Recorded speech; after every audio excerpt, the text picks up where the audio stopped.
welcome to this town hall, and thanks everyone for joining. I can see we have people showing up. Hey, Jonathan. We are going to get rolling here, so I'll let Melissa get us back to the prezo there, and I will give the answer to that picture before the end of the town hall here. So number 62. It's Wednesday, June 23rd. I'd like to talk to you about our sponsors. We've got CUNA. We're so thankful to have them. Obviously, Correlation, who has been a great sponsor and helpful for the show. CU Broadcast, Mike, when he's here, and has been one of the first people I said, hey, I got this idea. I'm not sure what to do. I feel like we'll just get on a Zoom and see what happens. And Mike said, you know what, I'm in. And he promoted it and was part of that. And obviously our group, Best Innovation Group. So you can find all of us at any of these sites. If you are interested, more than welcome to reach out. We're happy to share. So with that in mind, let's talk about today's guest, because I have some exciting stuff. James Burke-Frazier, longtime friend of mine. And he came to me and he said, hey, John, I got this really cool idea for a topic. Actually, I went to him and said, dear James, please join me on the CU Town Hall, because I was last out of 52 alphabetically. B comes early. Burke-Frazier at this late means you've categorized him. Wasn't Frazier? Right? It's like, which one's your maiden name? I thought Frazier was Frazier. That's still toward the front. The front. Okay. You went from like reverse hot mess order. So actually, this is a testament to your skills. Well, with that in mind, and I'm also coming to you somewhere other than my studio, as you guys can tell. I'm in Columbia, Tennessee, and so we were thankful enough to convince James with a bowl of soup and some other things to join us. And the topic that James brought up, I thought was awesome, which is, and I it's funny, I hadn't heard this term for it. When he initially said it, he said, let's talk about dark data. And I was like, oh, data from the web? You mean like on the dark web? And I was intrigued because this vision of James on the dark web late at night, trying to find our data kind of popped in my head. But that's not what it is. It turns out that dark data has a different term, and I'm not sure if everybody's heard of this. So let's switch to the next one here. So I like this definition. It's from Gartner. That's a good one. It's information that we have, that we process, we store, but we just don't use it. And right off the bat, I was like, wow, that's like something I think about a lot. Like, for example, and just some random examples of stuff we collect, and then we'll get deep into it. But, think about all the crap on browsers that we collect that is in every, just in the regular website, let alone the mobile banking and stuff like that. What about all the video data from the ATMs? There is a ton of data. You've got 24 frames a second of, well, in some cases, probably more like 30 or whatever, but of data that is pretty amazing. And we all know that data is important. Now, we do retain it. And I think I like this portion of the definition. We often have it around for compliance purposes, so that if someone yells at us and goes, well, do you have the browser data for that Packer or whatever? Oh yeah, we have that, but we're not using it for anything else. So I thought that was a good definition of this. And I thought, okay, well, and what's interesting is James and I, and Jeff Dent and all these other guys, I'm constantly going back and forth going, hey, what would a report like this look like? So let's jump to the next thing, because we're going to have some topics discussion. So I started off, okay, so here are some things that I've done, and I'll take the first one. I'm going to let James jump into a bunch of these other ones. But the first one I thought of was with James is like, we can tell that if our employees are using our home banking, are using our mobile services, are using, RDC.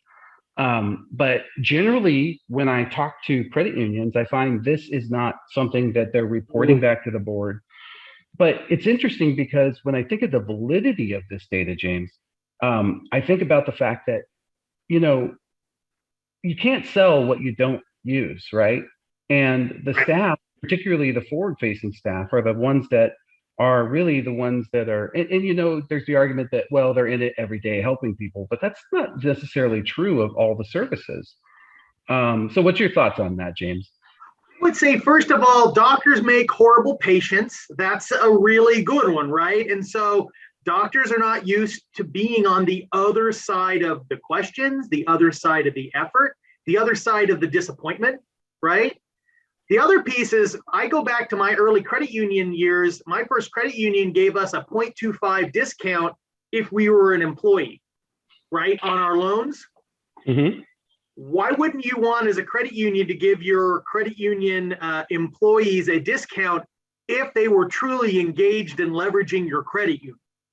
So if I could see, Gary's credit union, that he's actually doing A, B, and C.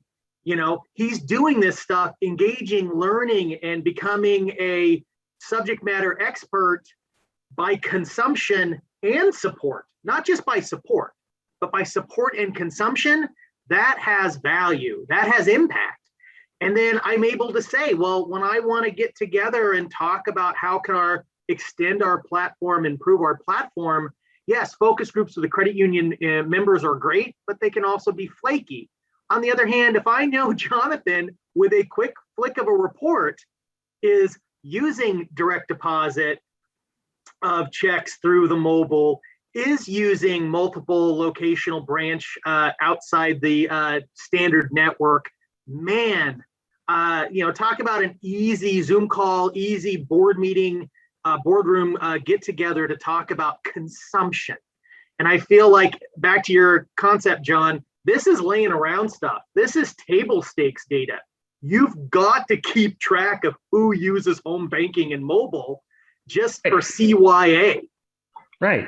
But so let's throw it out to the group, because as you know, from attending this, we always try to turn this into an interactive kind of thing. So I'll throw it at Jonathan. So Jonathan, is this a report that you guys have? So at Hudson Valley? It is something we track, and I would say that, reference to James's comments, it generally makes me a little sad when I look at the report and I realize how few people take advantage of all of our services. I think, and I like the idea, James, that you threw out, where, you're giving some type of incentive to staff who use your sort of ecosystem of products and services fully, because it's something we struggle with. It's something where, we've gone through internet banking conversions, core conversions, whatever, and we find that, and we continue to find that those staff that use our services predictably are the best representatives of what the, one, the support aspect for any members that are having issues, and two, the best promoters of what the credit union has to offer. So, we haven't done anything to take as direct action as saying, hey, we'll give you 25 basis points off your loan rate or whatever. But that's certainly something that I find compelling, given, sort of the slow adoption that we find in some of our different departments within the credit union. Jonathan, can you imagine the power of you having a tiger team of consumption and employees in your back pocket when there is an issue that comes up that you can't put your finger on it? It feels kind of hearsay type of example. When I go to home banking, this page takes me somewhere I don't want to go. With a flick of a question and email out to the Tiger team, Jonathan has people that knows everything about the consumption of that home banking platform and can give you real stuff right away. Besides Jonathan logging into his home banking. Well, right. That's the default. I see some of these names here in the thing. The default of the VP of IT or the product lead is checking home banking with their own pages and going, well, looks good to me. That's not really, the level of testing you would hope. We have a group of individuals, a pretty diverse group of individuals that, ultimately we call it our release testing team, but they function as sort of that group of individuals that when we hear something come up, we go, okay, guys, time for everybody to check their devices, browsers, and everything else and go through this. But it would be certainly very nice to have a wider distribution of individuals that we could call upon, not only for testing, but honestly, just to get their feedback on what we're doing. And does it make sense? Is it successful? Does it make sense to you as a member, not just an employee? And, I think that's to your point, James, that's the sort of perspective that we lose because we don't have as many people giving feedback as we could. So with that in mind, I just wanted to throw it over. So Gary Coates, Gary's the king of data, as we all know. That's his favorite thing. That's why he shaved his head, because he wanted to count the number of hairs on his head and document them, put them in the spreadsheet. Same thing James did. But Gary, is this, you've been a proponent of data and all the credit unions you've been part of. Is this something that you guys track at your current credit union? Juana? Not currently, but we're starting to look more at our data. We've only been on correlation for not even a year yet. So we're still kind of feeling our way around. But one thing that is that we are looking at with all of these fintech, Chime and NetSpend and GoToBank and all these, their hook is you can get paid 2 days early, right? I've already started conversations about that we should at least at a minimum be doing that for our employees. I know that OnPoint does that. My daughter just recently got hired there. And if you open an account and use now it's just opening a checking account and setting up direct deposit. It's a pretty minimal threshold. To James's point, they need to be engaged. So, do they have their car loan there? Do they have their Visa card there? Do they, at what level? And we definitely have that data, and we need to start looking at that. And then being able to, just like we encourage our members, the more Dad said he was going to pick up. The more products and services that a member has, the theory is the more profitable they are. There's arguments pro and con for that, whether that's really true. And being a PFI and all that, is PFI even still a thing anymore? But it definitely, you need to use the data. To James's dark data point, there's tons of data, and if you're not trying to think of reports to run and ways to look at the data, you could be watching direct deposits, and if somebody stops their direct deposit, that's an indication they may be switching institutions. Yep. Are you doing anything with that information? Well, and you and I talked about that a long time ago. And also, what if I just stopped using your credit card? Right. Let's say I was using your credit card to buy all my travel. I was Jonathan Silly. It'd be hard to tell in the pandemic, but let's pretend. I was using it to buy all my travel, do everything I was doing, and all of a sudden I just stopped using it. By the way, I did that test with Citi, and no one called me, nobody said a word. But it's interesting because it really goes back to this proactive stance when you look at it as the employee piece was just sort of this, back to the definition, this data that was lying around. It's just sort of an ending, but truly being proactive around those things. Another thing is, and I'll throw this to Jonathan, and you, Gary, how many credit unions contact family members when the member passes on? I've been thinking about starting literally a QSO for that called Dead Members. And you join dead members, and we'll go through, we'll find all the dead members, and we'll send them flowers. And because guess what? When my dad died, you know what I remember? And this, I may have been lucky because it just so happened that the person I was dealing with, was a good friend, Sue from State Employees, and my dad was in North Carolina. But I remember there was a big, nice thing from the credit union at his funeral. And from a family perspective, if we're looking to get that money to transition, why would we ignore a death? Particularly when we sort of say that we're family members. And so, did you know this? Did you know that if your score is above 900 or something, that you're dead? your credit score. I didn't realize that. So for a long time, dead people were doing really well at some of my credit unions, but you could get a car, you could get anything. But it turns out, yeah, instead of zeroing it, which is what you think they do, it's like a really high number. I can't, and it's a specific number, but and not the same in all bureaus. But fantastic stuff. So let's go back to the dark data screen, because this is exactly the discussion I wanted to have. Is I wanted to see, like, could we create this little mode today where everybody's sharing sort of these ideas for dark data, and I want to capture them all. So I think the next one, if she brings back up the presentation, but I'll take a wind at it because I think I have it here on my screen. So Is John, to your point about the death in the family, that's one of the life moments. There's been all these conversations around, what the different life moments are for a member. When they're in college, they have certain needs. When they graduate, they have certain needs. When they get married, they have certain needs. When they have a kid, all those life moments, and the death in the family is one of those. There's tons of opportunity there. If you have a mechanism to capture that information and then have a team or a process to follow up with those members, or you have a CRM that pops up on the screen that tells them, hey, this member's father just passed away. Then when you're talking with that member, you can engage in those conversations.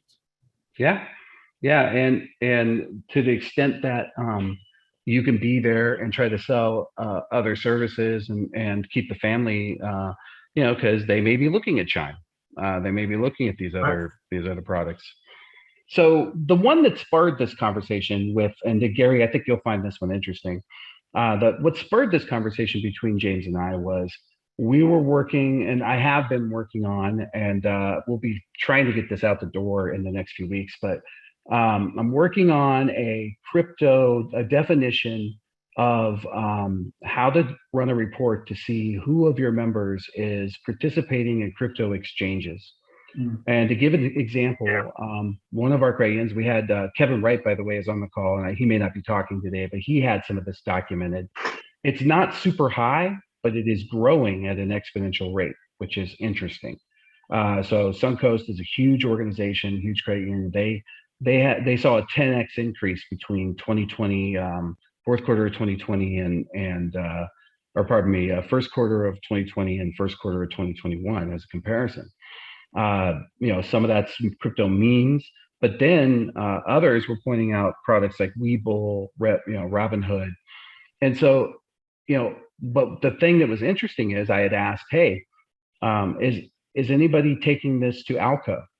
For those of you that don't know what ALCO is, it's the asset liability group that meets to determine rates and to deal with the spread in the credit union, because it's pretty clear to me that when we see crypto spike, we can expect to see X amount of money leave the credit union. And what was interesting was, as James was pointing out, and we have one of our other credit unions, Visions, who I just did a full crypto thing for their senior staff, crypto for beginners. They were looking at ACH and debit, and we threw in wire, hadn't thought about wire, and found another $1 million that was being wired out to amongst these members. But what was interesting was it was a relatively small amount of members. So James, you want to comment on what you've been seeing? Yeah, first of all, it amazed me. I've reached out to a couple credit unions. I've probably got about 30 billion in assets worth of data, about 6 months of each one. What amazes me is many years ago, we had credit unions practically freaking out about allowing external transfers. Remember the concept? If we allow them to move money to Chase, they'll move all their money to Chase. They'll leave us, right? Right. But when credit unions started tracking the data, they won that jump ball 60 to 65% of the time. The money movement showed that if we can push and pull to Chase, many of your members decided to pay that car rate at Chase because it's there, maybe, yeah, whatever, but you're the end point, right? You were the end point. You would win on the push and pull. We were just not seeing, of the credit unions that I reached out, no one was tracking the in and out of crypto. I mean, I can understand the Alcoa concept of understanding the squish and the expansion of your risk, but just as members go, right? Who's pulling money in and who's pushing money out? And the funny part that I saw is when you looked at an age profile, I saw at a couple credit unions, some of the most heavily traded accounts were like this 10-year-old's account. And what comes to me is like some spouse is playing in cryptocurrency with little Timmy's lemonade stand money, or someone's just wanting to get in on the ground floor of this maybe and not wanting to use their prime account. And there's nothing you can do.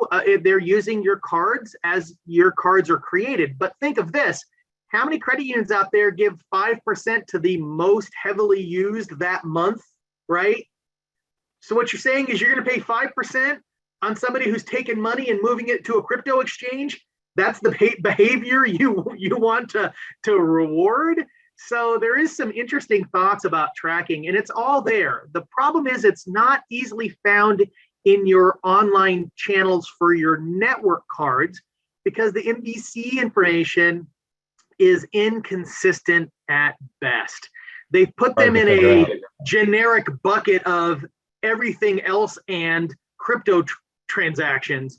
And so you see a lot of commingled in there. So my reports look at the top 10 most commonly used US exchanges, and that's giving us good. I know we're still missing it. It's not counting on the wires. It's not counting other things. But I mean, that's just the first step of that data, right? The whole concept of dark data is it's there. And what we're doing with it is we are then adding it to modeling data that we're pulling down from the cryptocurrency market to watch the trending as the prices go up and down, as well as doing some AI on it. We just got accepted to OpenAI and adding in some trending around sentiment as it relates to people like Mark Cuban and other influencers talking about it, or the announcement with El Salvador. So it's fascinating data, but yet another one. But look at this, James. I hadn't shown you this yet. This is, look, it's not like ACH. So ACH was about even, right? We were always seeing ACH. You were bringing this up a minute ago. Usually it was about even. We had about as much coming in as we had going out. That is not the case with crypto. It is not coming back in. So they're either letting it ride in the crypto space, reinvesting or they're not the endpoint, right? Somehow endpoint. I pulled from Hudson Valley or something, but somehow I set up a different endpoint in that exchange than the origination point. And that bothers the crap out of me, right? You guys are, we're better than that. Right. So another fascinating report that we talked about that sort of triggered all of this conversation that James and I were having.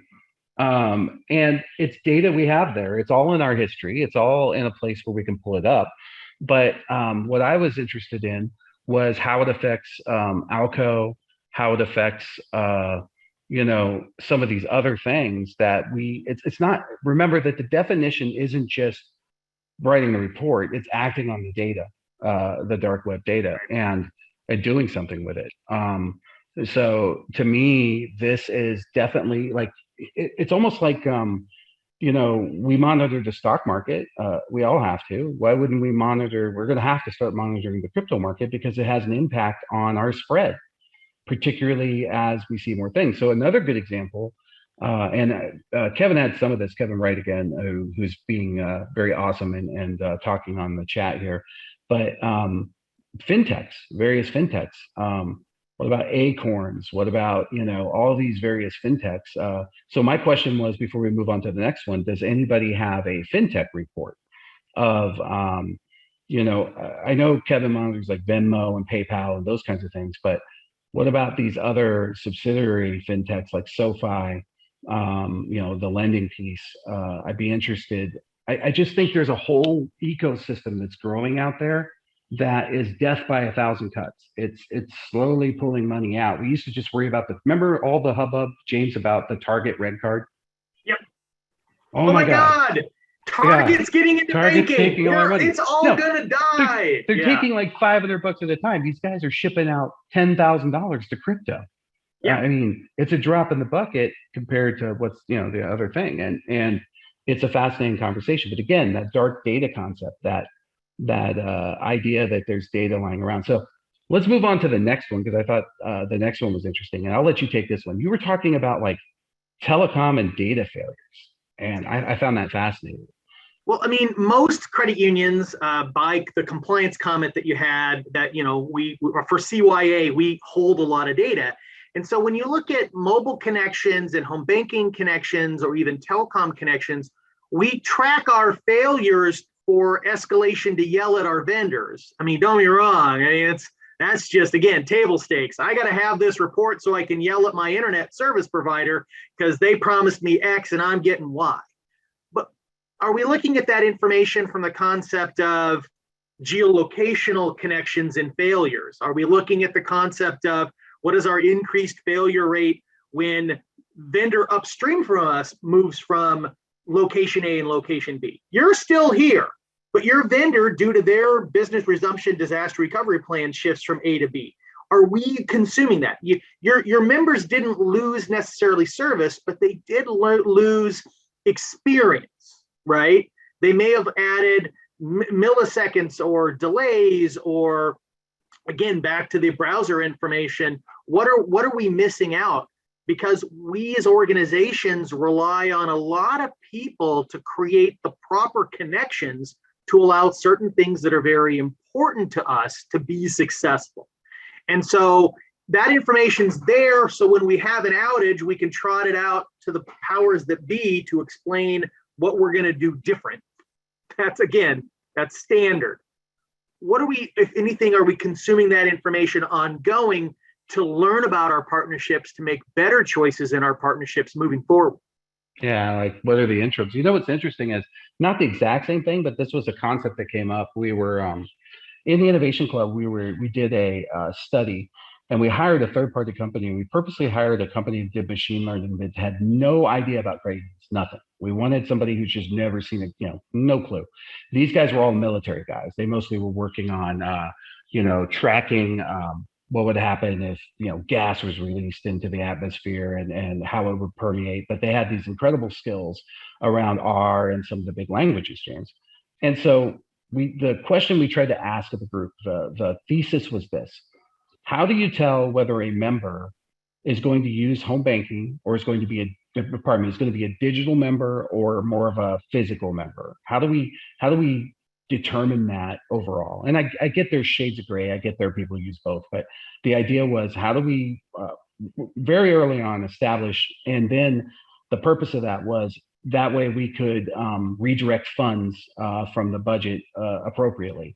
And so the first thing that they came up with was they had all the members' addresses, they had all the branches' addresses, they had all the ATMs' addresses, and they wanted to know if they were like, okay, well, they just assumed, James, that somewhere in the system there was a calculation already done for the distance between the member and each branch and each ATM. And they were like, okay, well, where's this? And our Craigens were like, so it's really that third party data that we also have access to, right? I mean, you could probably write that report, right, James? Call out something, and I know the guys from I know Jeff could in Correlation. Oh, sure. To write that report to say, hey, let's run a job, But Jonathan, is that data you have? Do you have some field in there that shows the distance between this person and the next closest branch or the next closest ATM with the miles? Yeah, I mean, so we have that so we do that in terms of, in our RQ and data warehouse system, and our BI team has, sort of population. We use Power BI, so they have a dashboard of member proximity to branch locations and ATMs. And honestly, that's how we decide where to build our branches. To be honest, is we do proximity analysis and density analysis on our current membership and then potential membership in different areas. But I think a lot of what we do, and even thinking back to what you were talking about, crypto, and we're sort of, I think, in the first phases of really trying to dig into a lot of what we're calling dark data in this call, and it's kind of becoming more and more accelerated as our business intelligence team that was formed a couple of years ago now has kind of gotten up to speed. We've implemented the tools they need, and now we're running, Microsoft's Power BI platform on top of a custom tabular model data warehouse and RQ. And then also we've integrated, the capability of doing statistical analysis with R directly within our SQL servers, so that we can run a lot of these things now. And we're just starting to get into a lot of this type of analysis, and some of the dashboards, that we've gotten so far, and I still consider us to be in the very early stages, are pretty amazing. What you can start to break down and visually understand from this trove of data that we have. And honestly, the other thing I was actually having this conversation with our VP of Business Intelligence yesterday, is that what we've also seen now is, before it was, what's the data? What's the data on the core? What's the data on the core?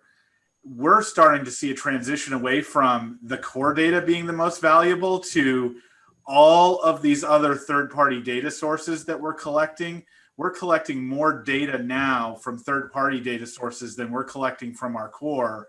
And that's becoming the fastest growing repository of member information and insights that we have, versus, being so core centric as I think a lot of us are used to being. So that's been a pretty interesting shift. What's the example of a third-party data?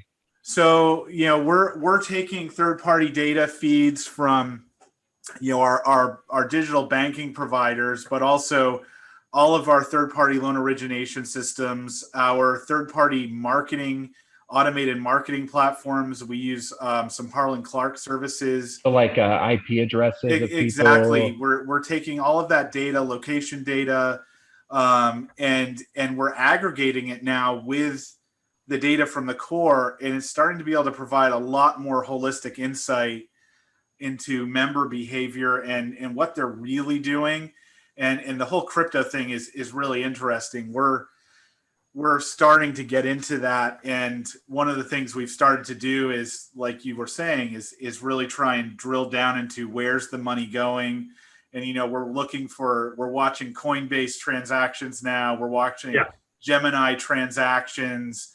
Well, Jonathan, really if you're trying to see where that all goes. Yeah, if you're tracking those, maybe your credit union wants to create a crypto rewards checking account, right? Because it's something. Well, wouldn't you want to know what are the most popular exchanges to then target for partnerships to make that happen? I mean, the amount of meals you can get out of bringing in fresh, dark data is, in my opinion, it's unfathomable at this moment, because we just don't know what we do know. Yeah, and we're just starting to toy around with the idea of potentially looking at a partnership to allow members to actually, it's not a huge swath of crypto, but they dabble in the larger cryptocurrencies, this organization like Bitcoin and Ethereum and stuff. And we're starting to look at the potential of introducing the capability for members to do those types of crypto transactions on our digital banking platform, which I'm really excited about, because I happen to hold some cryptocurrency, and I think it'd be really neat to be able to offer those types of services. But having the insight into where members are doing their cryptocurrency transactions is going to be key to deciding, what cryptocurrencies we need to offer to be successful in our own platform, versus just watching the money continue to go out to the Coinbases and Geminis of the world. So interestingly enough, a couple of points there I wanted to make on that. One I thought was interesting is, if you're collecting that IP data, theoretically you can figure out their providers. And to James's point, I wonder how many of our members are using, say Verizon versus AT&T versus T-Mobile versus Mint versus whatever. And with that, I don't know what these things mean, but I do know that if 90% of your members are using, say, Verizon, you have a Verizon outage related to that. I think that was James's point. The other side is just an interesting concept. Something I noticed when I did a lot of work way back when we first rolled out mobile. When we first rolled out mobile, everything in our in all the documentation and all the analytics that we reviewed basically said that Android was the more popular platform. And no matter what we looked at, it really just said, hey, this is a much more popular platform. Interestingly enough, by far and large, with all the Crayons I've ever dealt with, within the membership, iPhone is Apple's the more prevalent platform, and so it kind of bucks the norm in terms of if we were to look at it just as the United States as a whole. In the cryptocurrency model, I'm seeing the same thing. By and large, Binance is considered the number one exchange platform. But by and large, and I think Kevin said Kevin's data showed this, Suncoast data showed this, far and away Coinbase is the number one platform. You know why I think that is? Because of their Plaid integration, and because of Plaid's. And not only that, John, one of the things we have trouble, and I speak from personal experience with this in New York, is that New York is one of the states where I can't legally establish an account with Binance. I can't. Nope. I have to go through Coinbase or Gemini basically to do any crypto trading, because Binance is not licensed with New York State DFS. And so therefore they're not leaving that proper fiscal, transactional, and taxation footprint that is set at, for generating the pieces. So if you could still do it, sure, but man, if that came out later out in a large something, it's not going to be good for you. Exactly. So let's move on to the next one. This was a really cool one that James came up with. And we don't need the screen to show this. Tell them, James, this was an awesome idea. And again, not all credit unions do commercial services, but I've been working with a lot of credit unions that are, starting to enter into that engagement. And they're like, well, what can we offer besides lowest prices, right, for commercial services accounts? And it's an interesting concept, is back to the Verizon. If Jonathan, House of Lawnmowers, or Kevin's, Snow Cone Emporium is a commercial services account at ABC Credit Union, can we see what members are using them as their, as a place of purchase? Therefore, could we then incentivize our members to leverage those businesses with coupons, rebates? Imagine a Visa card that gives you 2% cash back or 2.5% if you shop at a commercial services account of the credit union, right? Yeah. I mean, talk about a value add to reach out to small businesses and say, hey, Kevin's House of Snow Cones, we're going to be talking about you in our commercials. We're going to be talking about you in our quarterly statements to our members, because their visas are going to get a lift if they shop for you. Because once you get that, is it really going to be easy to leave your credit union relationship for your commercial services account? Right? Is it really going to be that hard to understand why I don't need to go across the street to the bank when I come in and decide to do a new loan to expand your business? Well, wouldn't you want to go to the partner with the person who's been bringing or helping you bring business? So I think that's a powerful play, and I think that it marries two things, right? That's the idea that the group should be, you should be promoting your own members. We are a co-op after all, and we're designed to be a co-op. I was looking at, I didn't know this, but did you know that Ace Hardware is a co-op? I was unaware that it was a employee-owned business. And you look at their marketing and you look at how they deliver their culture, and it's different. You're going to see different products and different things in there, and I think we have a similar concept going on here. But with that in mind, I thought of a couple other dark data, concepts that I've always been interested in. One of which has always been bill pay, and now bill pay shouldn't be dark data, but for me it really is. I've never seen anybody totally taking advantage of bill pay, and I'll throw out my idea here. And Jonathan, you're going to want to take notes because you're probably going to want this built. So let's say you're a member and you're using the bill pay, and you start to type in some other organization's credit card. So when you set up a bill pay for a credit card, you've got to type in the credit card account number. James, quick, what's the credit card account number? It's always what? It's the BIN, right? It's the 16-digit number. That's your credit card number, right? So we know and already have data lying around that tells us all the BINs.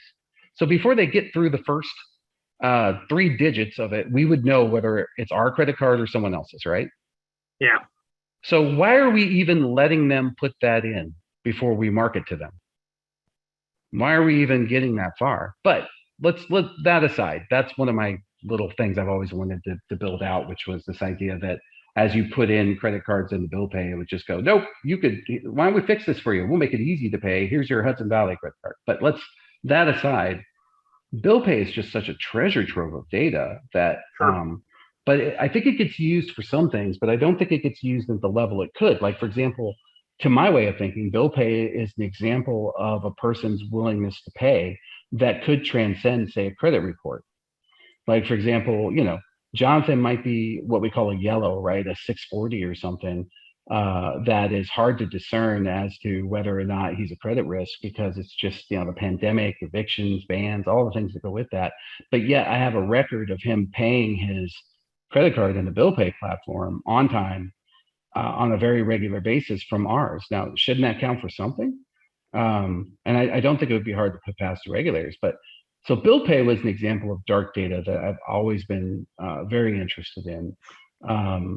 I think there's a lot to be said too for some of the other metadata that goes with, here's somebody who gave us a quick chat. It's diminishing returns. Yeah, when you first pull it, you get a lot, but after that, it starts to get weaker and weaker. That's why my other idea was to start to stop it before they get it in there. But the other area that I believe is ripe with some metadata is, and this is back to Jonathan's point, I see a lot of people doing a lot with the email and the various contact points and the metadata that comes out of that. But I feel like every SSO and third party that there's data that's aligned with that, that could be dark data that we're not using. And then there's all the video data. My God, we have a lot of video data. I would sure love to. That right now is one of those things where technology eventually will unlock a use case for all of that data. Like all this John, I would data. say that your comment about bill payment and ACH pieces that have been talked about in chat, in many cases, this data is the footprint to get more data, right? Mm-hmm. So if I can get a credit card payment, a credit card number through bill payment, and then use one of the open banking APIs to then understand more about that card, then to use it something else, you know what I mean? I'm using it as a gateway data point to more data, right?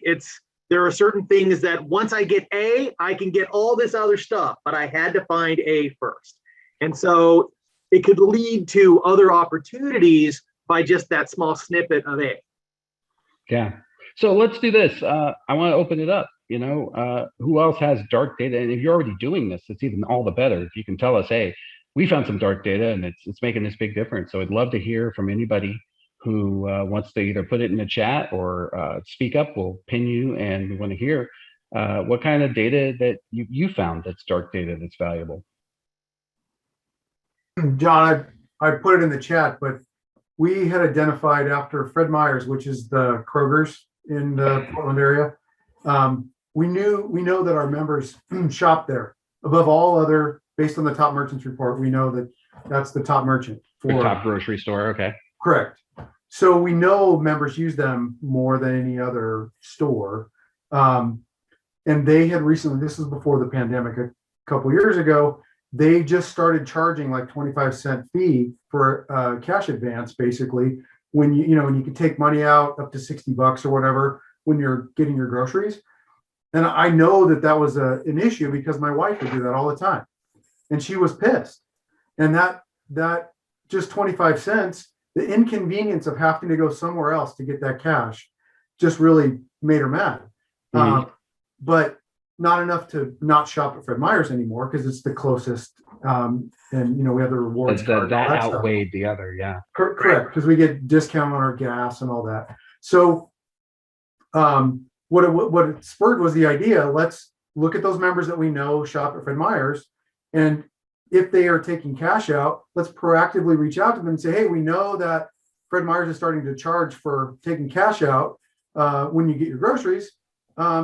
Here's the closest ATM to your home address, and it's a free credit union ATM. There's no surcharge to use it. I ran the report and presented it to the marketing department, and they have their set of marketing things that they do. this didn't fit into that, any of their categories. So, I just want to do an email campaign, quick and simple, right? And cheap. And they wouldn't do it. They wouldn't write up the content. They wanted no part of it. They didn't see the value. And it's interesting because that sort of proactiveness is really important. And the fact that they struggled with that, it's part and parcel to the issue that digital marketing is a whole nother concept. I see that like a good classroom person, David has his hand up, and so I wanted to lead over to him. Hey, David. Hey, how you doing, John?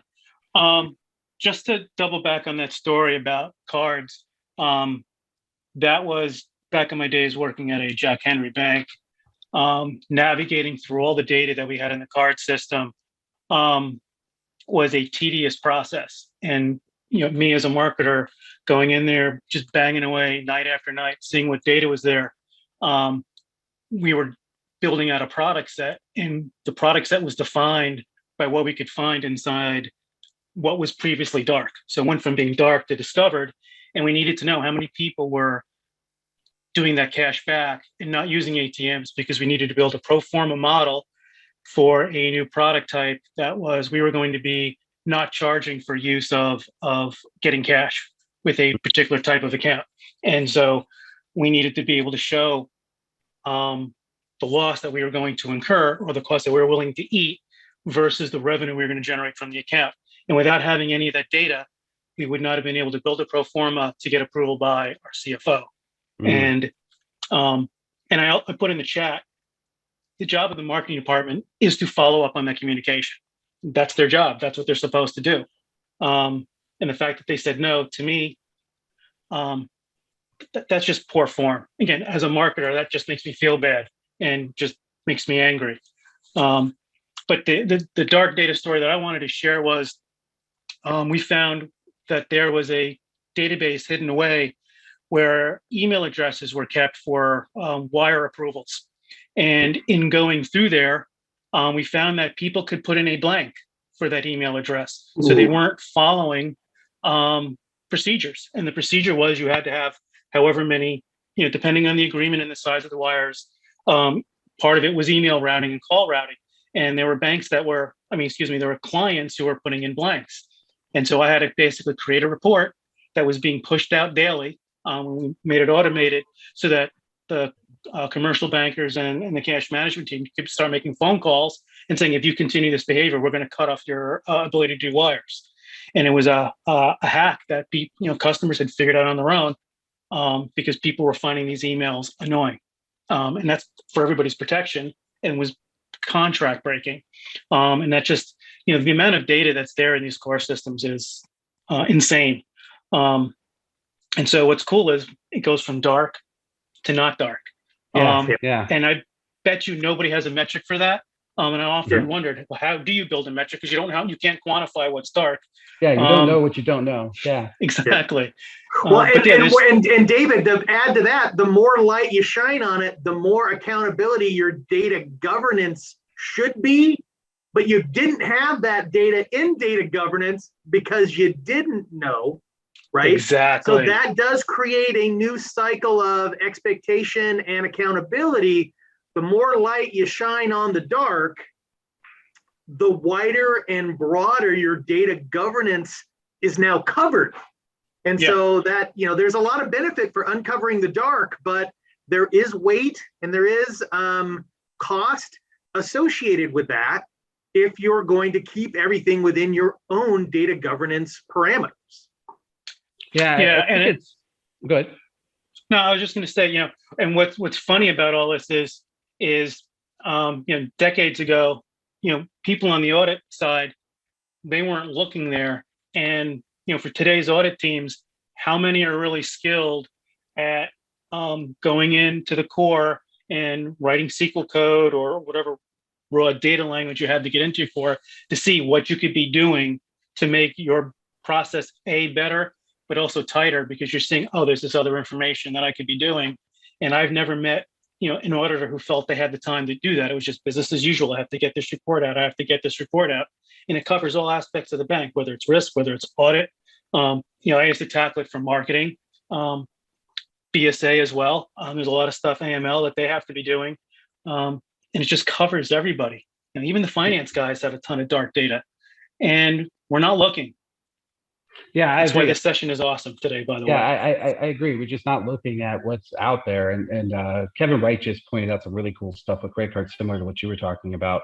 Before I go, though, before I let you off the hook, I love that idea of a checking account, maybe a silver, gold, bronze, whatever it is, where when I use somebody's third-party ATM, that you refund my $3. And where the account we built, I'm going to interrupt you. It just never showed up.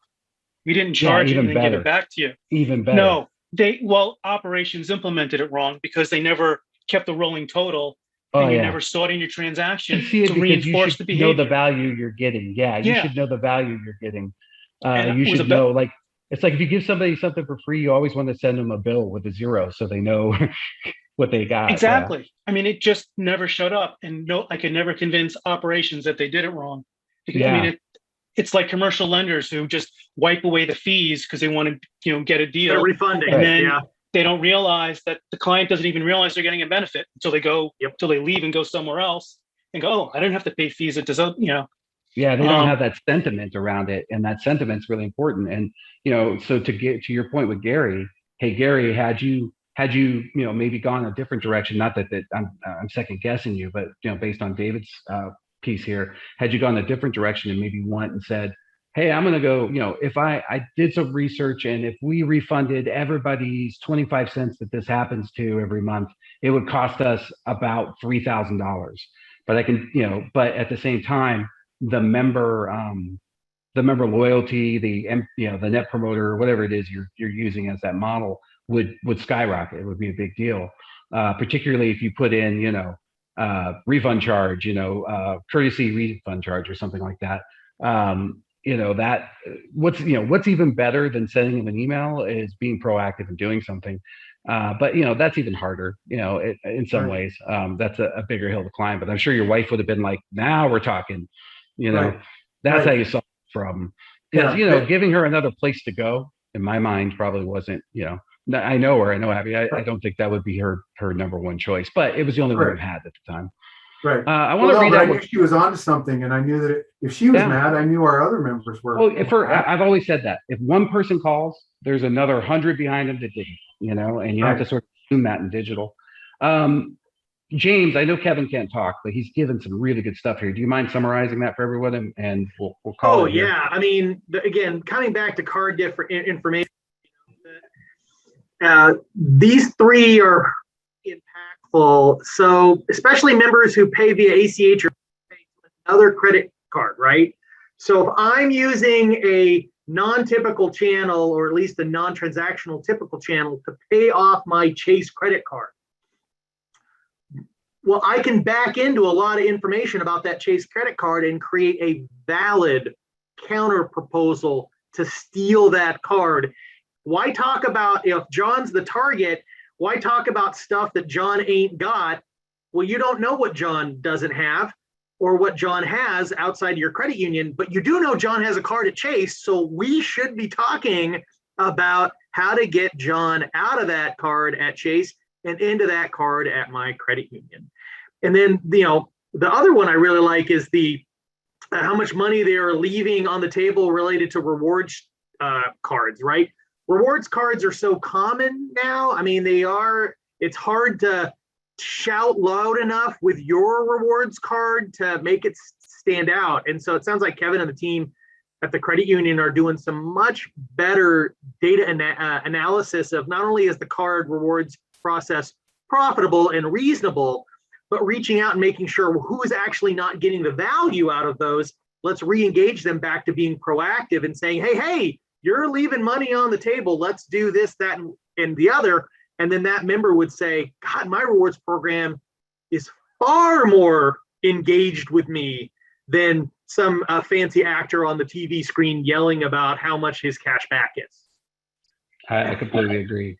And the credit card goals are huge. And they speak to that whole usage. The one that the dark data that I've always is is that sometimes it's the data you know but you don't know. This is a simple one. Is everybody on this call? I would like you to just put the number 1 into the chat if you have an Amazon account. That's all I want you to do. Just put the number 1. So watch the ones come. I would say it's probably going to be almost 100% of the 21 people on this call. Knowing that as a straw poll, how much of Jonathan's Hudson Valley group of his cardholders use Amazon? I would promise you that it's going to be in the same rate, somewhere around that 95%. Now, let's talk about how many members pay with either his debit or his credit card against that Amazon. And the answer is not 90%. And so that is a tremendous opportunity for interchange. It's a tremendous and here's the kicker, back to David. David, if I came to you as a marketer and said, I want to do a promo where I pay for people's Prime, and here's how I'm going to make money off of it. The average purchase at Amazon is X. And if we can get these members who we know for a fact are Amazon members and are already buying things elsewhere to start using our card as the primary card in Amazon, we would up our card on file. What do you call it? I just lost the word, but our card on file money that we make from each transaction. And that would up our income as well as our engagement with those members. But yet, and by the way, there's a dozen others like that you could easily look through. But if you look at the numbers, I was right. Most everybody here has an Amazon account. So that's even data that you don't have, but you do, right? It's this idea that your population isn't all that special as it relates to that. So if 90% of the population has a damn Amazon account, then likely 90% of your people do. And when you run the job that says how many of them have made an Amazon purchase in the last 3 weeks, or in the last 3 months, it's pretty simple to see. I've never seen the credit union over 10% on that. And what you just mentioned, John, to me, seems to be a really simple, relatively simple rewards program that someone could go and say, hey, look, you want to have a free Amazon Prime account and you don't want to do it up front, but have them build rewards so that the following year becomes free based on their usage at Amazon. That calculation, because it's just another ledger, and banks are accountants and people who are bankers know that accounting math, you could easily build something along those lines. And every bank and credit union should know who the number 1 transactor is on their cards. When I made my, this 10-year-old data, but when I made my top 10 list to guess before I ran the analysis, the number 1 was not on my top 10 list, and it was McDonald's. And I couldn't figure out why McDonald's until I brought in time of day. And it was, coffee. I didn't think of breakfast. I was thinking lunch and McDonald's, but I needed the time of day to get at it. And it was, again, I had to go find the other field for time of day to figure it out, because I thought it was going to be Apple and Amazon and some of these other things that were going on, but it wasn't. McDonald's. Again, you have to have a lot of McDonald's in your footprint, but that's an awesome idea. I got to remember that from when I put my consulting hat on. I love it. So let's I'm going to close with this. First of all, the answer to the question of the picture in the beginning was 2011. So James, you were really close. The second one is, what is the number 1 indicator for whether a member will be a digital or a physical member? And I'll give you the answer. It's whether they shop at Walmart or they shop at Amazon. If they got Walmart transactions physically, over-the-counter transactions, you can 90% guarantee that they are going to use your branches. So there you go. And who knew? It turned out that it was as simple as that. James, I want to thank you for being our guest and coming up with this great topic that just applies across the board. Lots of fun. I love it. What you up to, real quick, before we go for exciting things coming up. CU Build. So I'm from Scimitar. Our Scimitar community is extremely engaged.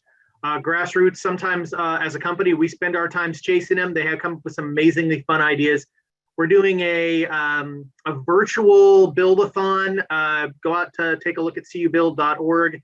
I will be not on a team. I was told that I was not allowed to be on a team. Something about keeping my my status as a neutral observer. But I will be a resource for those people who are building in CU Build, and we'll be out there. And I'm excited. To see what our community gets together and kind of organically transforms options and ideas with teams for this first inaugural event. So that's one of the big things I'm doing. And then they're unchaining me from travel come July 1st. So I'll probably be hitting the road, looking at the usual suspects. A lot of our clients need some TLC, and I'll probably just be showing up at people's doors, looking for ideas and concepts to share. Well, thank you. And we appreciate that. For those of you who are still here, we will be sending out a survey, and check out James and his CU build, but there'll be a survey coming out. We will be giving away a gift card. We'll pick somebody from amongst to do it, but we'd love to have that. The survey is actually in the chat link, but we'll also be emailing it out. Really appreciate it. We're trying to just direct these into sessions that we think will be valuable. With that, it's a little over time. So thanks for attending the CU Town Hall. You can look for it on the web. Love to keep the discussion going. So if you've got more ideas for dark data, head to the website when this gets posted and hit the comments. I think it's a great place to continue this discussion. Thanks, everyone. Thanks, John.